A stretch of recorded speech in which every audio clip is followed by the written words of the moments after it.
दोस्तों नमस्कार। आप सभी का स्वागत है। आज मैं आपको एक ऐसी मोटिवेशनल स्टोरीज बता रहा हूं जिसे पढ़ने के बाद आपकी ऊर्जा पहले जैसी नहीं रहेगी। तो चलिए बिना आपका समय गवाए मोटिवेशनल स्टोरी को शुरू करते हैं। हरीश नाम का एक लड़का था। उसको दौड़ने का बहुत शौक था।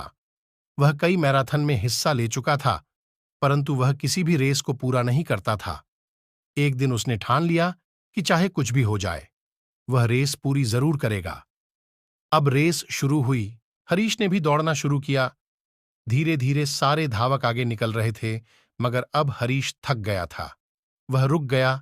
फिर उसने खुद से बोला, अगर मैं दौड़ नहीं सकता तो कम से कम चल तो सकता हूं। उसने ऐसा ही किया। वह धीरे धीरे चलने लगा, मगर वह आगे जरूर बढ़ रहा था। अब वह बहुत ज्यादा थक गया था और नीचे गिर पड़ा। उसने खुद को बोला कि वह कैसे भी करके आज दौड़ को पूरी जरूर करेगा।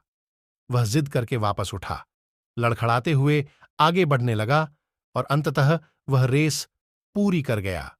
माना कि वह रेस हार चुका था, लेकिन आज उसका विश्वास चरम पर था, क्योंकि आज से पहले रेस को कभी पूरा ही नहीं कर पाया था।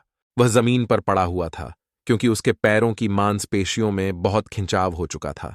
लेकिन आज वह बहुत खुश था क्योंकि आज वह हार कर भी जीता था। दोस्तों, हम भी तो इस तरह की गलती करते हैं। हमारी लाइफ में कभी भी अगर कोई परेशानी होती है तो उस काम को नहीं करते और छोड़ देते हैं। अगर आप एक स्टूडेंट हो और रोज 10 घंटे की स्टडी करते हो और किसी दिन कोई परेशानी की वजह से आप पढ़ाई नहीं करते, मगर आपको भले ही 5 घंटे मिले, पढ़ना जरूर चाहिए। हरीश की कहानी से हमें यही सीखने को मिलता है कि अगर हम लगातार आगे बढ़ते रहे तो एक दिन हम हार कर भी जीत जाएंगे। कहानी नंबर 2, परिस्थितियों को दोष देना। कुछ लोग हमेशा परिस्थितियों को ही दोष देते हैं। ये मोटिवेशनल स्टोरी ऐसी है जिसको सुनकर आपकी आंखें खुल सकती हैं। इस कहानी को जल्दी से जल्दी शुरू करते हैं। काफी समय पहले की बात है दोस्तों। एक आदमी रेगिस्तान में फंस गया था। वह मन ही मन अपने आप को बोल रहा था कि यह कितनी अच्छी और सुंदर जगह है। अगर यहां पर पानी होता तो यहां पर कितने अच्छे अच्छे पेड़ उग रहे होते और यहां पर कितने लोग घूमने आना चाहते होंगे। मतलब ब्लेम कर रहा था कि ये होता तो वो होता और वो होता तो शायद ऐसा होता। ऊपर वाला देख रहा था। अब उस इंसान ने सोचा यहां पर पानी नहीं दिख रहा है। उसको थोड़ी देर आगे जाने के बाद उसको एक कुआं दिखाई दिया जो कि पानी से लबालब भरा हुआ था। काफी देर तक विचार विमर्श करता रहा खुद से। फिर बाद उसको वहां पर एक रस्सी और बाल्टी दिखाई दी।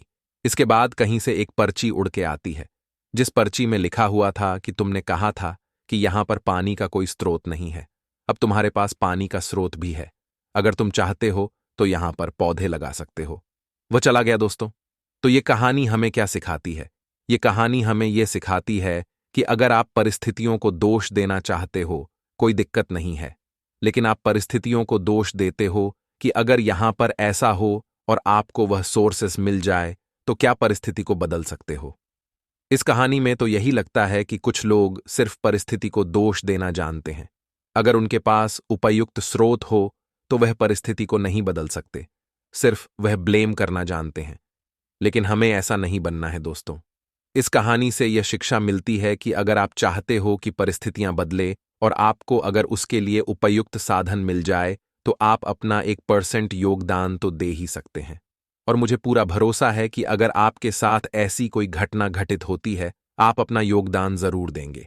ये कहानी आपको अच्छी लगी होगी। अगर आप चाहते हो कि आपको ऐसी मजेदार कहानियां मिलती रहें तो आप बिल्कुल सही जगह पर हैं दोस्तों। मैंने आपका ज्यादा समय खराब नहीं किया और इस मोटिवेशनल स्टोरी को मैंने कम से कम शब्दों में समेटने की कोशिश की है, जो कि मैं कर पाया। अगर आपके कोई सुझाव हो तो कमेंट के माध्यम से मुझे जरूर बताएं। और अगर आपको यह मोटिवेशनल स्टोरी अच्छी लगी हो तो इस कहानी को और लोगों से, आपके दोस्तों के साथ आप शेयर करिए। शुक्रिया। कहानी नंबर 3, ईमानदारी का फल। नमस्कार दोस्तों, आप सभी का स्वागत है। आज की ये मोटिवेशनल स्टोरी ईमान का ज्ञान बताएगी। तो चलिए शुरू करते हैं। काफी समय पहले की बात है। प्रतापगढ़ नाम का एक राज्य था। वहां का राजा बहुत अच्छा था, मगर राजा को एक सुख नहीं था। वह यह कि उसके कोई भी संतान नहीं थी और वह चाहता था कि अब वह राज्य के अंदर किसी योग्य बच्चे को गोद ले ताकि वह उसका उत्तराधिकारी बन सके और आगे की बागडोर को सुचारू रूप से चला सके। और इसी को देखते हुए राजा ने राज्य में घोषणा करवा दी कि सभी बच्चे राजमहल में एकत्रित हो जाए। ऐसा ही हुआ। राजा ने सभी बच्चों को पौधे लगाने के लिए भिन्न भिन्न प्रकार के बीज दिए और कहा कि अब हम 6 महीने बाद मिलेंगे और देखेंगे कि किसका पौधा सबसे अच्छा होगा। महीना बीत जाने के बाद भी एक बच्चा ऐसा था जिसके गमले में वह बीज अभी तक नहीं फूटा था, लेकिन वह रोज उसकी देखभाल करता था और रोज पौधे को पानी देता था। देखते ही देखते 3 महीने बीत गए। बच्चा परेशान हो गया। तभी उसकी मां ने कहा कि बेटा, धैर्य रखो, कुछ बीजों को फलने में ज्यादा वक्त लगता है। और वह पौधे को सींचता रहा। 6 महीने हो गए।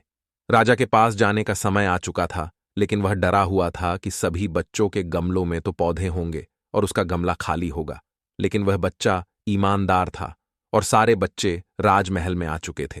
कुछ बच्चे जोश से भरे हुए थे क्योंकि उनके अंदर राज्य का उत्तराधिकारी बनने की प्रबल लालसा थी।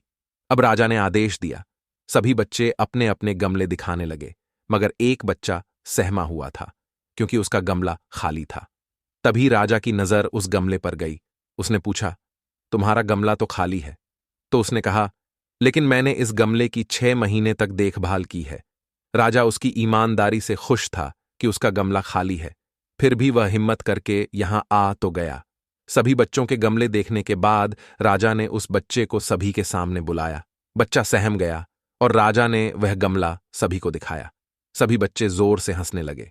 राजा ने कहा, शांत हो जाइए, इतने खुश मत होइए। आप सभी के पास जो पौधे हैं वो सब बंजर है। आप चाहे कितनी भी मेहनत कर लें, उनसे कुछ नहीं निकलेगा। लेकिन असली बीज यही था।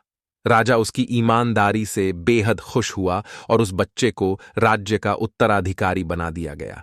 लेकिन हमें इस कहानी से क्या सीखने को मिला? मेरे हिसाब से अपने अंदर ईमानदारी का होना बहुत जरूरी है। अगर हम खुद के साथ ईमानदार है तो जीवन के किसी न किसी पड़ाव में सफल हो ही जाएंगे, क्योंकि हमारी औकात हमें ही पता होती है। हम खुद को पागल बनाकर खुद का ही नुकसान करते हैं। फाइनली, मुझे उम्मीद है कि आपको भी यह मोटिवेशनल स्टोरी अच्छी लगी होगी। अगर आप और भी मोटिवेशनल स्टोरीज को पढ़ना चाहते हो तो आप बिल्कुल सही जगह पर हो। यहां पर आपको छोटी छोटी लेकिन प्रेरणादायी कहानियों का खजाना मिलेगा। आपका कीमती समय देने के लिए दिल से आपका शुक्रिया।